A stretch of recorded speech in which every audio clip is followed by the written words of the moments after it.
Welcome to my channel once again. Now this is a test for the polity. Test number 1. We have discussed 1 to 7 question already. This is a test series of Vision IAS. ठीक है जी, हमने 7 question कर लिए थे. Question number 8 we are going to attempt. आइए पढ़ते हैं जरा क्वेश्चन नंबर 8 को. How many of the following are the socialist principle that reflect to the DPSP directive principle state policy. देखो मैंने आपको बताया था कि पहले पर DPSP जो हमारे पास होता है, एक तो नॉन जस्टिसेबल होता है. अगर ऐसा हो रहा है कि भाई इनको लागू नहीं करी गवर्नमेंट, तो you can't go to the court for enforce for them. तो इट्स नॉट जस्टिसेबल, पर it's a part of the basic part कि गवर्नमेंट को अगर कोई लॉ बनाने हैं या फिर कॉन्स्टिट्यूशन की वैलिडिटी को चेक करना है तो DSP का बड़ा रोल है. तो पहला पढ़ते हैं. तो मैंने पहले ही बताया था आपको कि DPSP को हम 3 भागों में डिवाइड करते हैं. एक हमारे लिबरल है, एक हमारे गांधीयन प्रिंसिपल है, एक सोशलिस्ट है. तो उसको क्वेश्चन में पूछेगा कि इनमें से कौन सा सोशलिस्ट है.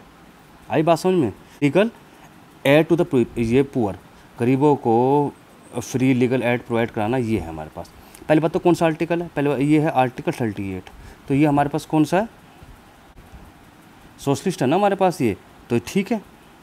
दूसरा है to organise the village panchayat and enable them the function to the organise self government, that's article number 40 article पर. लेकिन ये हमारा गांधीयन प्रिंसिपल है, ये सोशलिस्ट है हमारा.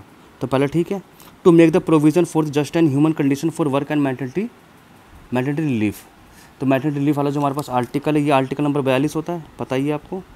और ये भी हमारा सोशलिस्ट है. तो अगर देखें ये सोशलिस्ट है गांधीयन, तो क्वेश्चन में से कौन सा इनमें सोशलिस्ट है. तो 1 और 2 हो गए, तो कितना आंसर हो गया, 2 हो गया ना, ओनली 2.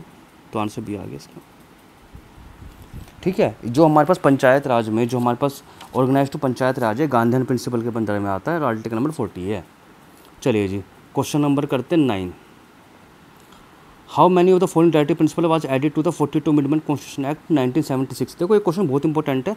एक हमारा अमेंडमेंट है 42 और एक है 44. इन दोनों को अच्छी तरह रट्टे मान लो कि इनमें से कौन कौन से पार्ट है, कौन कौन से नहीं है. ठीक है भाई. जैसे आप 42 की बात करोगे तो 42 के अंदर हमारे पास आता है आर्टिकल नंबर 39. एक इसके अंदर आता है, एक 39A आता है. ठीक है. ये इसके अंदर एक 43A आता है, एक आता है 48A आता है. तो ये याद कर लो सारी चीज़ें. इसके अंदर 38(2) आता है. तो इस तरह से चीज़ें याद करनी. अभी कौन कौन से थोड़ी डिटेल बाद में डिस्कस करूँगा. पहले क्वेश्चन पढ़ते कह रहा है 42 अमेंडमेंट एक्ट के अंदर कौन कौन से. To secure the opportunity for the health and development of the child. अगर हम 42 अमेंडमेंट देखेंगे तो हमारे पास पहला वाला है to secure the opportunity health development की जो सिक्योरिटी है ये प्रोवाइड कराना, जिसे हम कहते हैं आर्टिकल नंबर 39. ठीक है. To promote the free legal aid, मैंने अभी बताया ये आपको, आर्टिकल नंबर हमारे पास 42 है. ठीक है. ये भी हमारे पास 42 से ऐड हुआ था. To minimise inequality in income, to minimise inequality of income was added for the 44th amendment act. तो ये सी हम थर्ड हमारा गलत है. तो आंसर कितना हो गया, बी हो गया. ठीक है.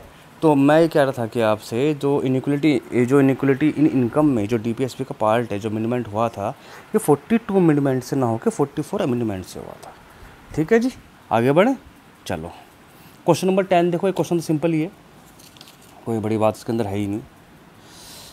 अ new state can be formed by the uniting the 2 more state by the pass. कह रहा है कि दो स्टेट हैं, एक इनको हम एक स्टेट बना सकते हैं.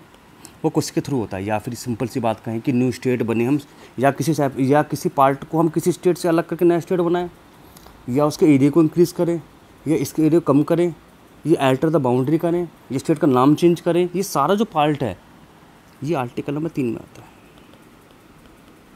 आर्टिकल नंबर 3 में आता है. और मज़े की बात ये है कि जब भी हम इनको चेंज करते हैं तो एक हमारे पास आर्टिकल है 368 अमेंडमेंट के अंदर जो हम चेंज करते हैं, ये 368 से ही बाहर है. इसका मतलब है कि it's passed by the simple majority. Simple सी बात है, इट्स पास सिंपल मेजॉरिटी. मतलब मुझे अगर गवर्नमेंट हो किसी स्टेट का नाम चेंज करना है, उसकी बाउंड्री चेंज करनी है, उसका 2 भाग में डिवाइड करना है, तो ये जो चीज़ है सारी सिंपल मेजॉरिटी के अंदर आती है. It is not come under the 368. ये इसके अंदर एक अच्छी सी बात है, समझने वाली बात है. ठीक है. It's mean the such law can be passed by the simple majority by ordinary legislative process.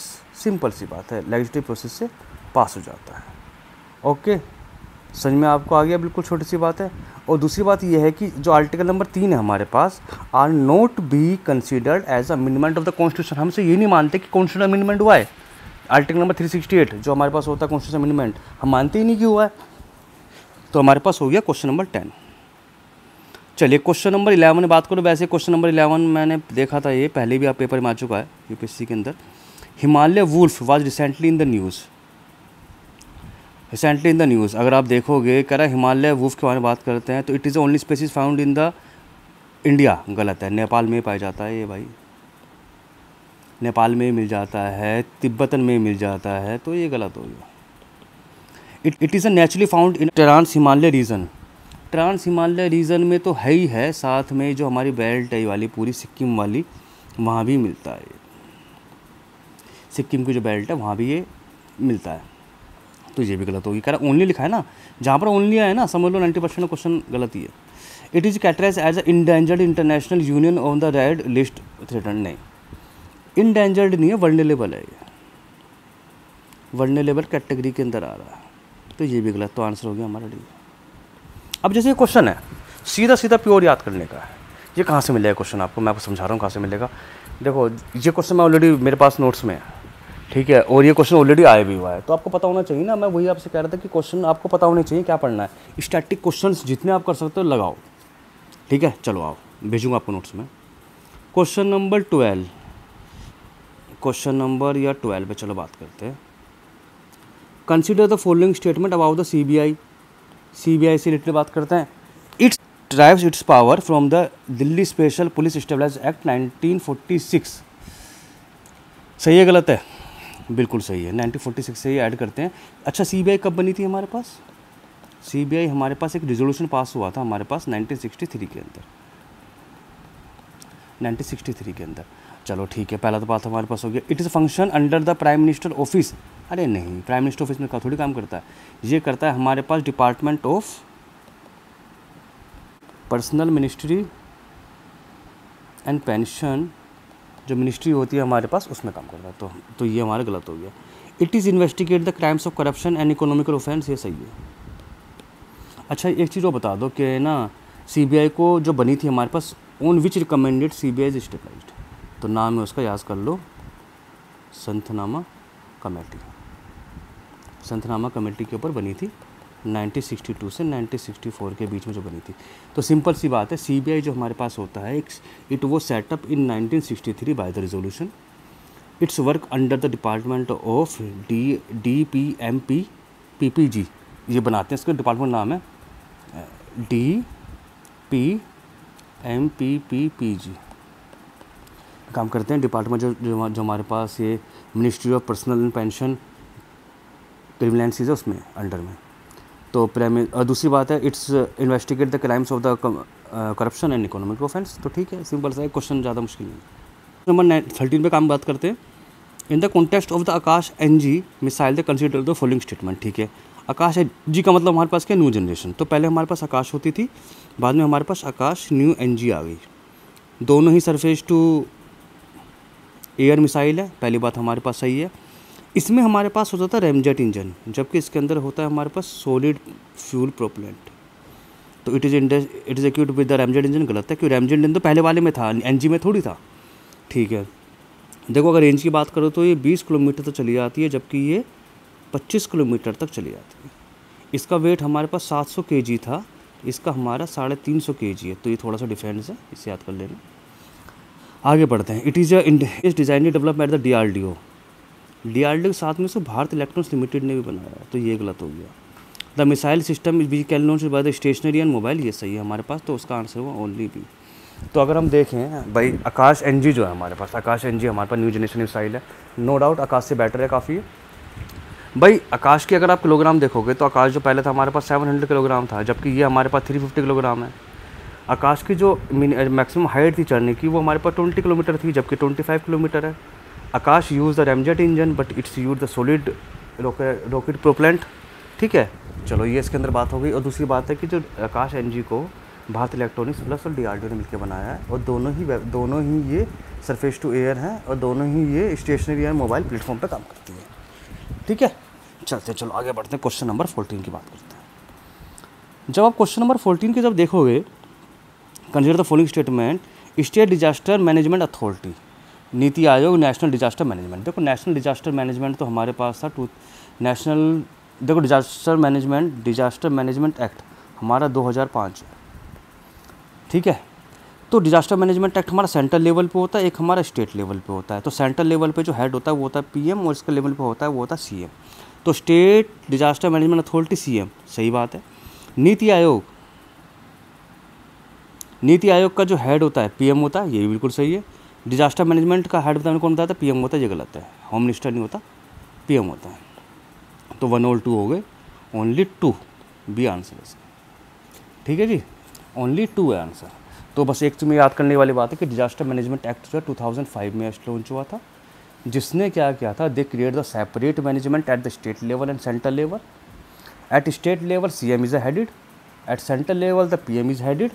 In the case of the NITI Aayog के अंदर देखो तो prime minister is the chairperson, governing bodies होती है, गवर्निंग काउंसिल जिसके अंदर सारे सीएम्स होते हैं, सारे स्टेट के और एलटी होते हैं, और फुल टाइम ऑर्गेनाइजेशन होता है जिसके अंदर वाइस प्रेसिडेंट होता है, एक वाइस चेयरमैन होता है, he appointed as a PM, ठीक है।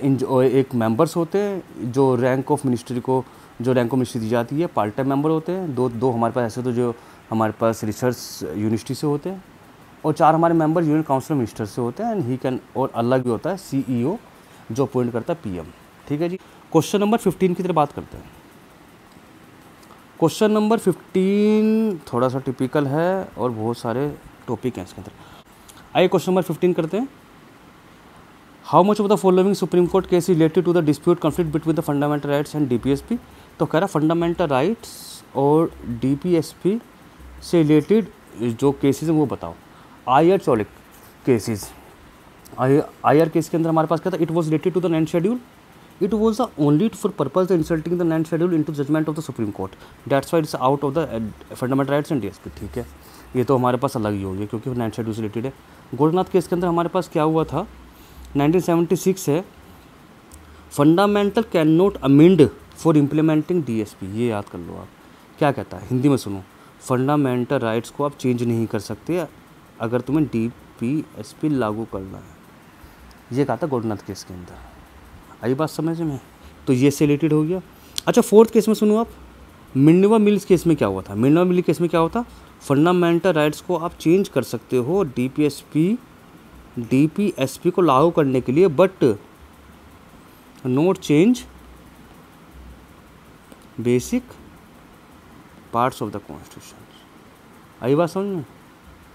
इसका मतलब मिनर्वा केस और गोरखनाथ दोनों उल्टे केस हैं। गोरखनाथ केस में क्या कहा था, fundamental right can not be change for implementing of the DPSP, but in Minerva mill case fundamental rights can be change for implementing DPSP, but the constitution part of the constitution should not be change, ठीक है। Maneka Gandhi case अगर आप देखोगे तो ये इससे related तो वैसे है नहीं। मेनका गांधी केस हमारा आर्टिकल नंबर 21 से रिलेटेड है, अगर ये आर्टिकल नंबर 21 से रिलेटेड है और ये हमारे पास 9th शेड्यूल से रिलेटेड है, तो ये अलग ही है। तो इसका मतलब ओनली 2 हो गए, ठीक है जी। 15 क्वेश्चन हमारे पास हो चुके हैं और चलो हम बाद में करेंगे क्वेश्चन, मुझे अभी कहीं जाना है, क्लास है मेरी। Thank you for the watching.